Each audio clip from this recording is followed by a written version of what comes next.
Hey guys, welcome back to Frequently Asked Questions, and in today's video I'll be showing you how to withdraw money from your Draftkings to your debit card. So first things first, you want to log into your Draftkings app, and then you want to tap on your profile photo at the top left corner, scroll down and tap on withdraw, and then guys, on the withdraw funds page, you want to enter an amount on how much you want to withdraw, and then just come here and choose the withdrawal method, and here you want to confirm your address, and you want to tap on request to withdrawal. Okay, and then you would see your transaction details, so you can choose to withdraw to a debit card as well.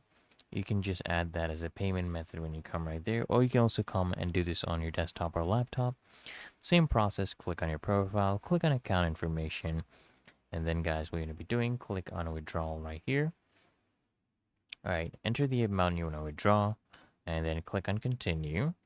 All right, now guys, what you're going to do is you're going to choose the payment method, online banking, things like that, check, whatever you can choose, and click on request funds, and then you want to come here and click on withdraw funds. So you basically need to add your debit card there, and you are basically done, guys. I hope this video helped you out, and if it did, consider smashing the like button, guys, and subscribing to Frequently Asked Questions, and I'll see you in the next one.